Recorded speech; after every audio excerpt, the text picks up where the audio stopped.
Hi, welcome to Andrew Buckle Book Haul and Comic Haul of 27th of November 2022. Just come back from London, went to a comic convention and also Gosh Comic Shop. I love that shop and I picked up a number of books as well as comics. So let's just go through. Golden Age Flash archive editions. Had these before, got rid of them, but luckily I saw them in the shop, £15 each. I thought, you know what, I must get those. So I love these ones. Brilliant stories, 1940s, 1941. This one, of course, has got the origin story. Just brilliant artwork. Now you can see here, you've got the Flash, but unfortunately the Whip and Cliff Cornwall and Johnny Thunder, etc. Those stories, and as well as Hawkman as well, are not included. Hawkman was in another volume. Unfortunately, I didn't see that volume. Would have been nice to get that. But it's still, you've got Flash comics there. Just brilliant. The artwork, very unusual, obviously slightly crude, and it's definitely of its time. And I love, look at that writing. There's a lot of writing there. But they're great little stories, and you can see the covers on the back, some of the covers, of course. Absolutely brilliant. Now, it would have been brilliant if they brought out volume 3, volume 4. They never did. I think there was only 2 volumes. Also, there was, at some point, Omnibus Edition. Sadly, never appeared. Would have loved to have seen that. Then you've got some more there. You've got All Flash Quarterly as well. Just great story. These are 1941 ones. The artwork is again much the same. It's a bit rough at times, but still absolutely brilliant. Love these ones. This one's great. Now I've got volume 2 and I've got volume 4 and now I've got volume 3 of the Mighty Samson. Dark Horse Archives. One day I might get volume 1 as well. Somehow I suspect it's going to be a struggle to get this. These were gold key stories. I love the Mighty Samson stories. Samson defends the future of humanity. Really thoroughly enjoyable, completely daft. Lots and lots of quirky characters, very unusual villains, so all the way through it. Just brilliant stories. I love them.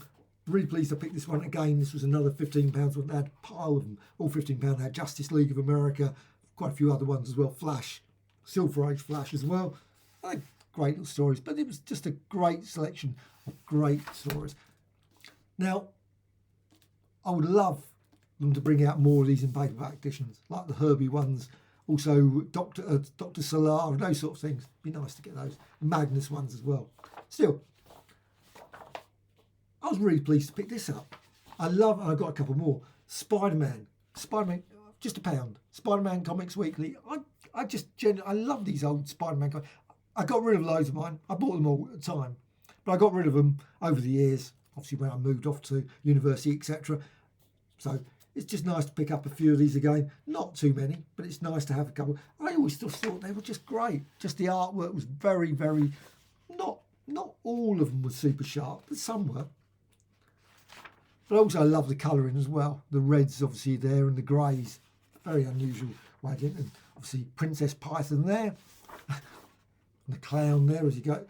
Then what else? Now when I first got this I thought it was the Daredevil one with the Ringmaster. Of course it's not. It's the Clown and the Masters of Menace. Unusual that they did that story. Still, it was a good little story. Very. Also, it's got some great adverts. It's got, of course, the Marvel one there. You've got the Hulk talking about his football contest, as you do. The Hulk, very, very slightly crude looking Hulk there. But also, it's got a lovely advert for Foom. Now, I saw loads of copies of Foom today, and they were very expensive. I saw some like £90, £100, and I'm thinking, they've gone up very expensive. And this one actually says here, a new Foom magazine, absolutely free issue of the Foom magazine. Now, I did get this, so unfortunately, I actually got also 4 issues of Foom as well, I remember. Okay, over the years, you just get rid of these things and you think, Still, Thor, challenged by the human cobra. Just again, one of my favourite ones. I love that story. Cobra, and I've actually got it again in a different one. So I picked this up, and which I'm just going to show you in a sec. But this is just great to see the Thor story. It was one of those characters. He did turn up a few times afterwards, and the artwork is not bad. And I also love the adverts. You've got Quavers there, and also you've got Count Dracula's Deadly Secret. You've got obviously the ice cream there. Now that's on the back, and maybe someone will correct me. That looks very, very Barry Windsor Smith, the pose. I don't know, maybe it's not. I'm not very good when it comes to deciding on artists, but that to me looks like Barry Windsor Smith.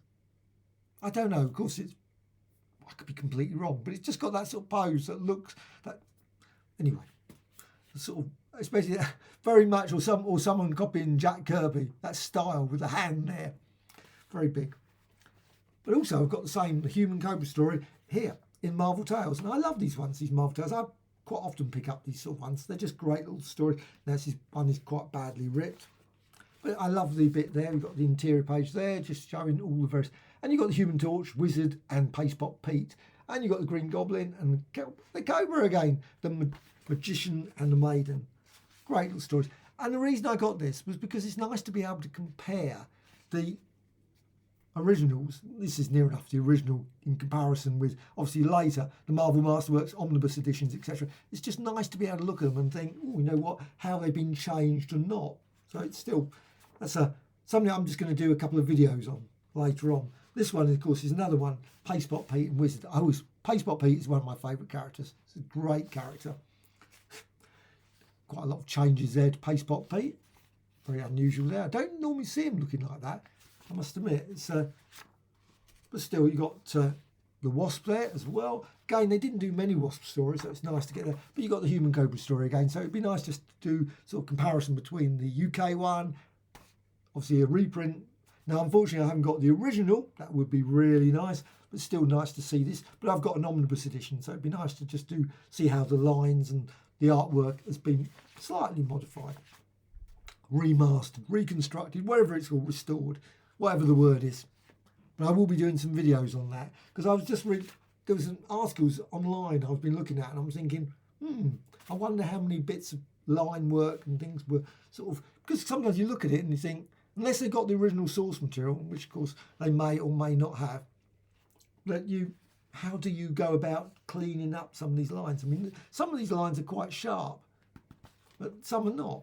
So it's, and especially case with Golden Age material. Golden Age material, that was the article was mainly talking about Golden Age material more than I think the modern Silver Age period. But it was because you look at how crude and rough some of these are, and it really got some very thick lines. It's really not, and I suspect, I don't know how this was printed, whether this was from, I mean, it's very poorly done.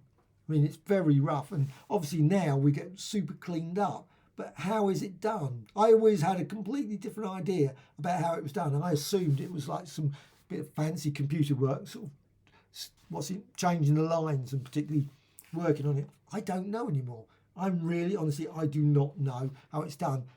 So it's one of those things I thought, I must look at some of these old issues and try and, because unless you've got loads of Golden Age comics, which I haven't, I've got a few, you can see the artwork, and you'd be very hard to actually work on those lines and really reduce that back.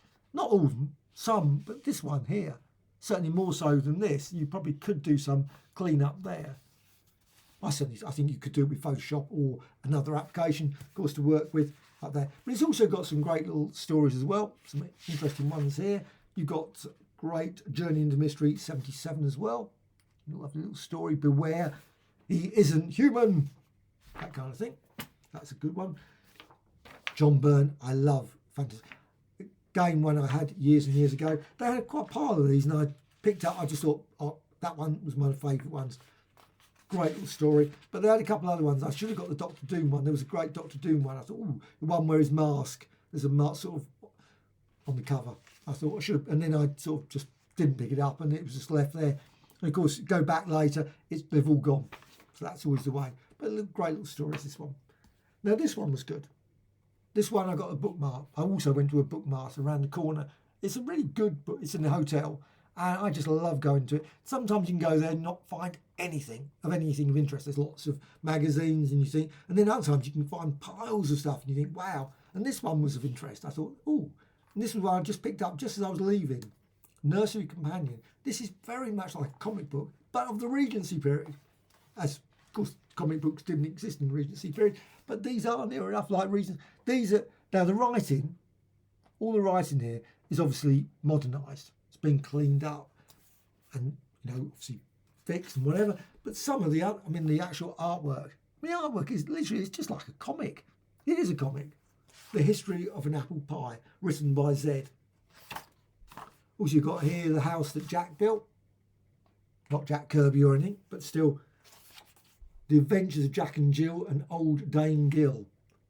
Just absolutely beautiful, really brilliant artwork, and really nice quality. And these are very obscure stuff. I mean, it literally, I suspect, it mentions at the front, it says about the British Library, there's not that much material. A lot of the good ones, of course, were just destroyed over time. They got lost, they were looked at, read, reread, read, and then of course they just fell to pieces.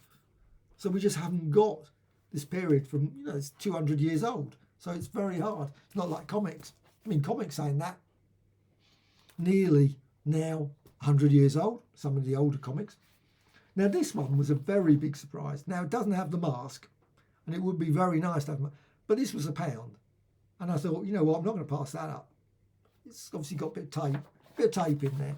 But Spider-Man #1 for £1. I thought, okay, I'll have that for £1, definitely. And I think, wow.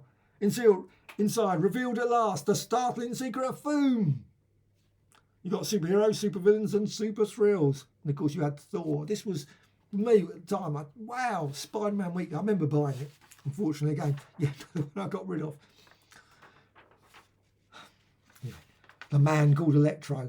I love that story. Absolute classic. Again, you still got, of course, the Reds. Just was weird the way that they always did. Now, the artwork is still pretty decent. Looking at it, it's still a bit rough at times. The line, the artwork.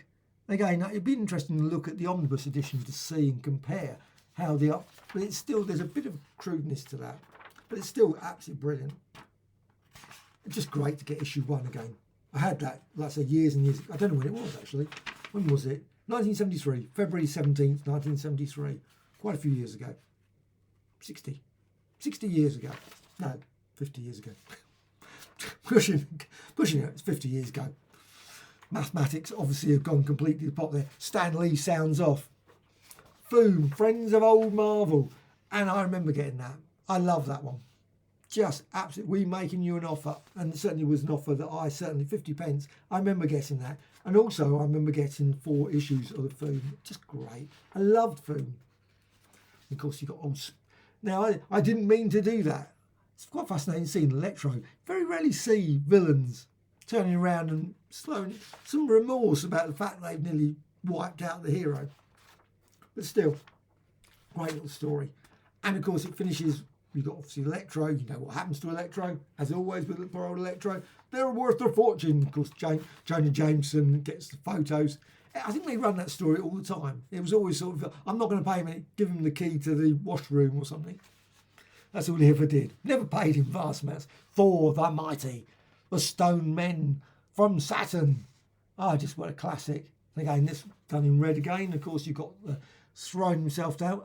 Why would you do that? You go to an alien planet. Let's just demonstrate to no one, because no one's around. I now watch as I prove the invulnerability of our stone body. Would have been really silly if he'd thrown himself off there and ended up not being suddenly a part of the rocks. Oops. Maybe we shouldn't do that. But it's just, really? Why? Nothing on this puny earth can harm me. This story is very much still a lot of left over from the monster stories. Because a lot of these monster stories had exactly the same thing. You would have like Zoom or Crumb or whatever Zom. And there would be someone coming obviously to Earth and they would prove that they were completely invincible until they're, of course, not invincible. Our weapons, etc. can do, etc. But of course, you've got the great classic origin. I wonder, perhaps using the boulder, I can move this boulder.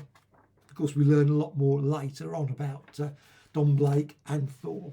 But it's great. And of course, the origin is slightly slower than many other origin stories. Quite often, the origin stories, you might have like 1 page for the origin story. But this, for some weird reason, they actually had quite a bit of demonstrating the powers, which is unusual because you think to yourself, well, you know what?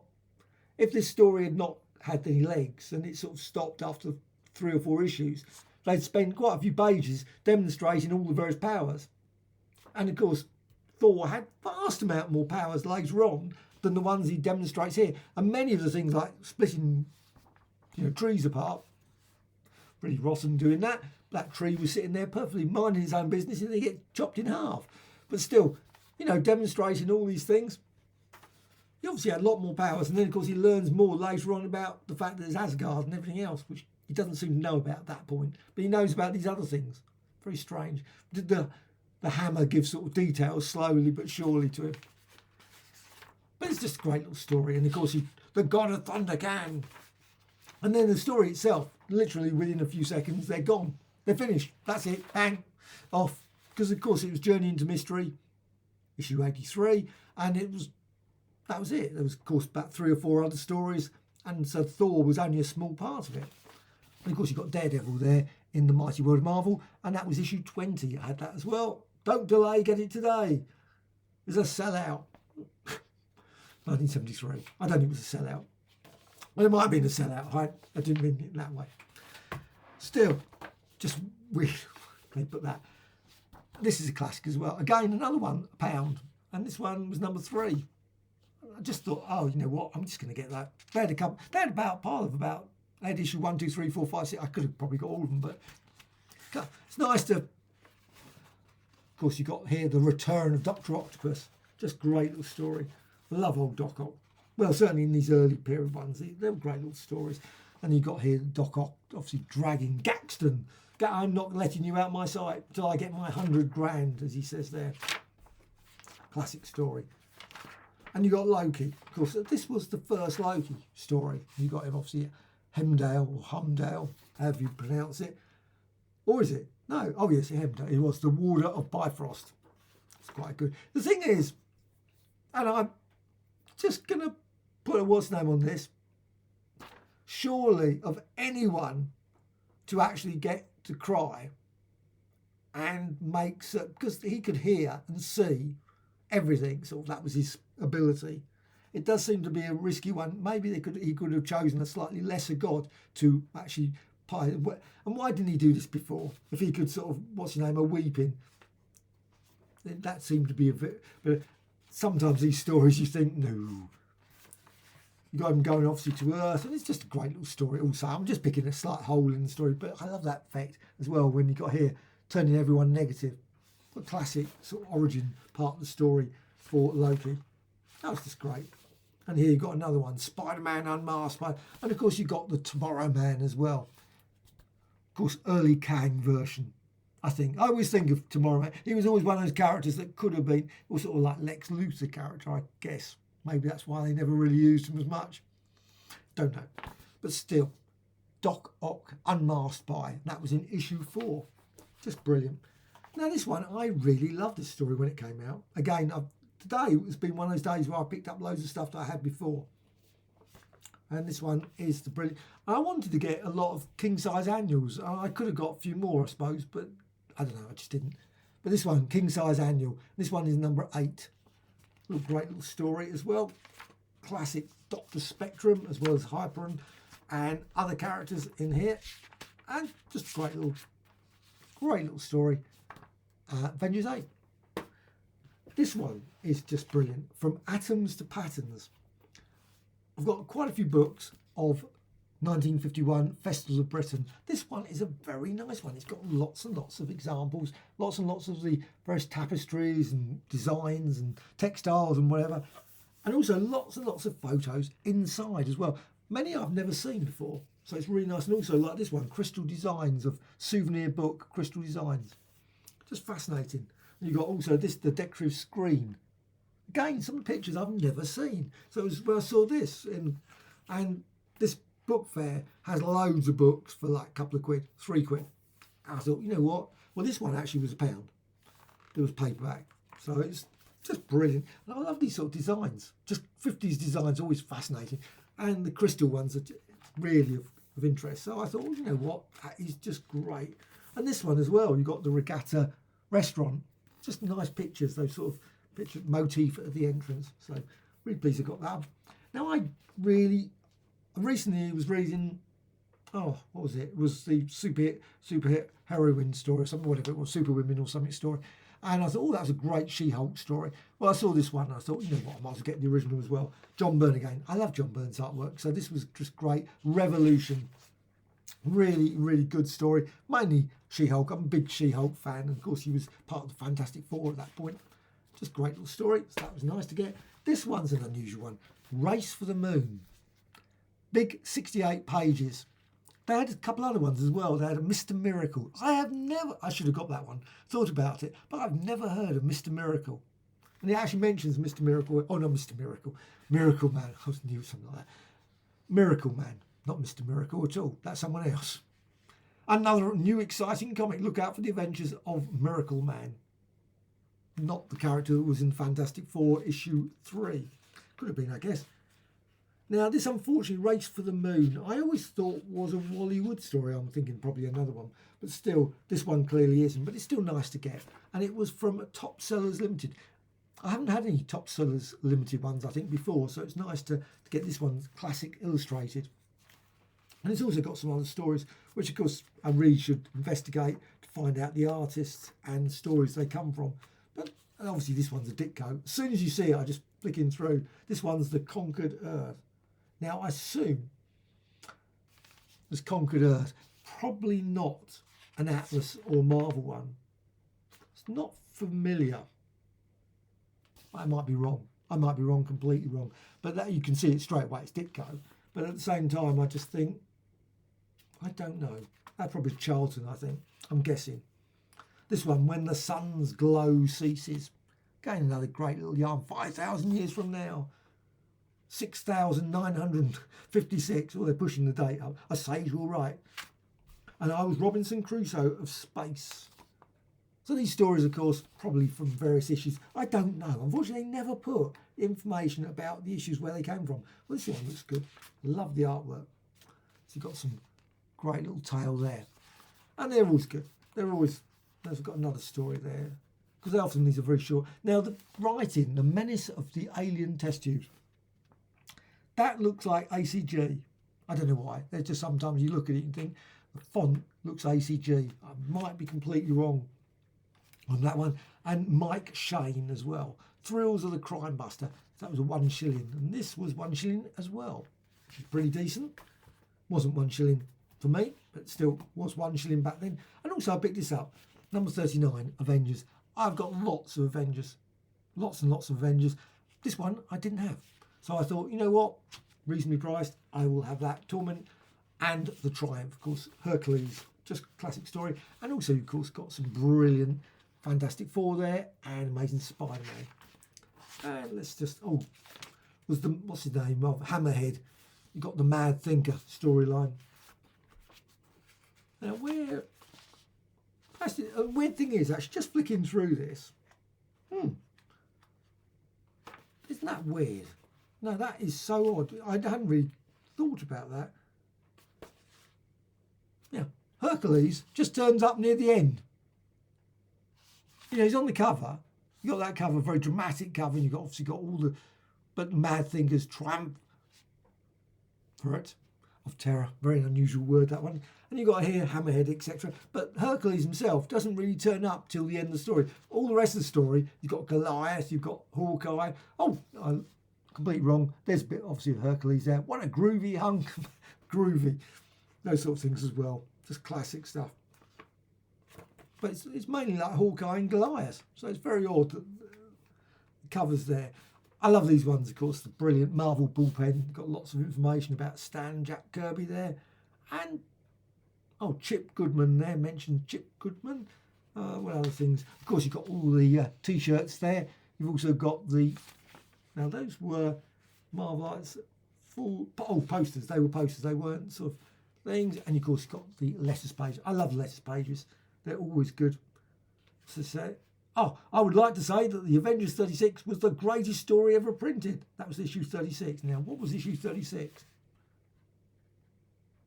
Don't know. But whatever it was, someone obviously thought it was the best issue ever. Now, that probably could have been The Living Laser, maybe? No, that was 35. Who knows? I have to go back and now look. But still, that was 39, and it was a 10D. Obviously, it was a UK one, so 10 pennies. I always criticise, so I always say 10D, but it's 10 pennies. Still, Avengers, and that was it. So, I think a reasonable collection of comics that I picked up at the comic convention, as well as Gosh Bookshop. I wish I'd bought some more, but you can only buy so many books, and I'm pleased with the ones I got. Of course, I always think, once I've come back, I think, oh, I wish I'd got that one. I wish I got that one. I wish there was a load of other ones, you think. And probably, of course, next time they will be gone. There was actually a weird one, Bernard.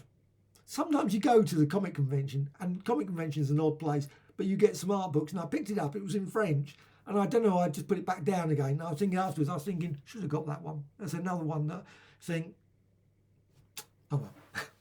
That's that. But anyway, I hope you found this of interest, and obviously it'd be great to hear in comments. Did you go to the convention? Did you go to the Comic Mart in London? What did you buy? Did you get anything great? Were you pleased with all the various things? And have you been to the Comic Mart? It's I think it's great, near Russell Square. Always enjoy going to that. It's every month or so, though I think the next one's a little bit further off. There's always a bit of a break. So, but still. Anyway,